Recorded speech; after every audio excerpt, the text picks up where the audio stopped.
So Brian, lucky last again in another eventful bank reporting period. Cash earnings down 22%, obviously impacted by some notable remediation provisions. But if you strip them out, how's the underlying business performing, given it looks like there's some positives but some pretty material headwinds weighing on the numbers? Yeah, well, first I should say it is a disappointing result, and I don't want to walk away from that. The remediation costs have been very significant, and we need to accept that, and we need to do better over time. In terms of the result itself, there are a couple other things that were going on there that are in the cash earnings. So Treasury and markets income was a lot lower this year. We also had a big increase in general insurance claims. The other thing in BT in particular was we made some very important changes in pricing last year, which are now flowing through. They were the right thing to do for the long-term sustainability of the business, but in the short term, they hurt. We eliminated grandfathered commissions for our advisors, and we also repriced BT Panorama. In terms of beneath that, I would say still the growth was challenged. We've seen that across the industry. Credit demand is relatively low. There's a lot of competition on margins, particularly in mortgages. Low interest rates puts pressure on margins in deposits, so we're dealing with that. On the cost side, I think we did quite well. The credit line, on the other hand, was really quite good. So, it's a balance of things, but bottom line is the bottom line was down, and we need to do better. And on the remediation provisions, it's kind of on the tip of everyone's tongue, whether you're a customer or an investor. I guess the market is wanting to know when you might be getting to the point of saying you're done on the issues you know about.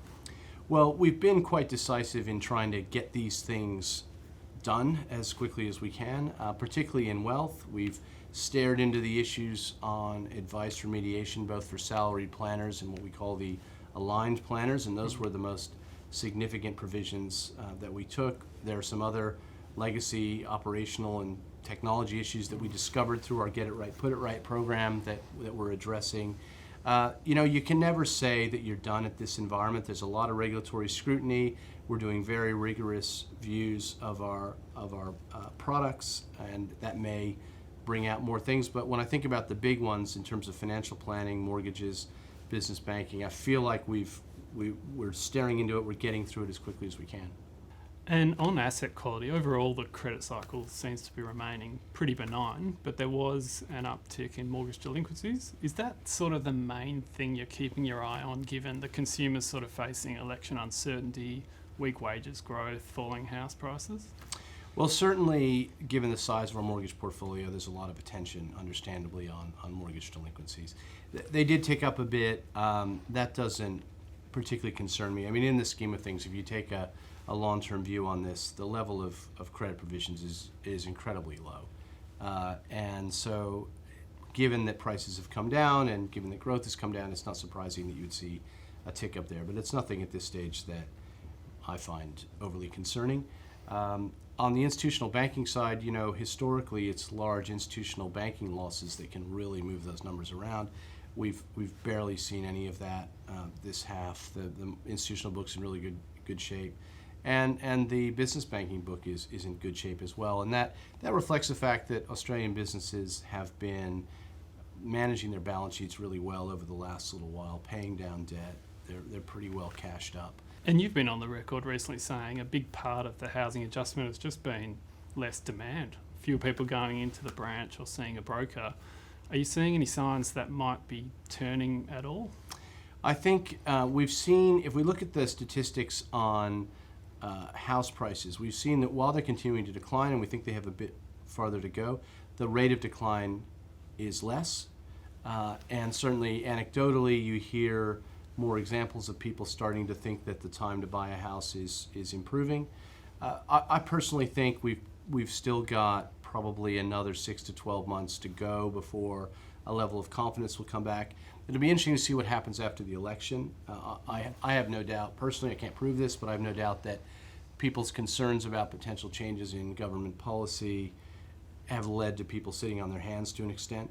Certainly on the investment property side, I think that's a feature of the slow demand. So when we get through the election, we get some more certainty about the direction of government policy, where the investments are going to be made.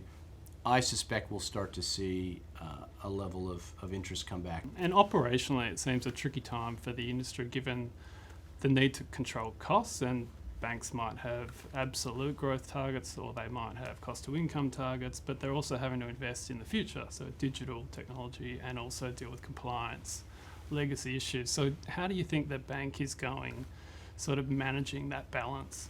I think we've made really good progress on that, and I think the way you described it is a good way to think about it.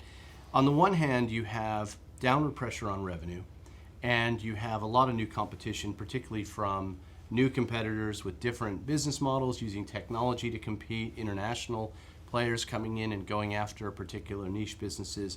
That all puts pressure on revenue, and therefore, to stay competitive, we have to get the cost down. And structurally, that's been a big goal for us over multiple years. So we're continuing to drive that, and the investments we've made over the last few years are beginning to pay off. We've seen our headcount fall quite substantially over the half and over the last 12 months as we've been able to harness the benefits of those investments that we've made. At the same time, we are having to invest more in regulation, in compliance issues, in closing out old risk issues, in remediation programs. So there's a sort of a brake and an accelerator. And the way that I think about that is we just have to keep going with the efficiency, driving structural productivity, continuing to invest in our technology platforms. And those reductions are helping to offset the extra costs we're having to spend on regulation and remediation. And on the technology side, I see Customer Service Hub seems to be cranking up and some mortgages going through.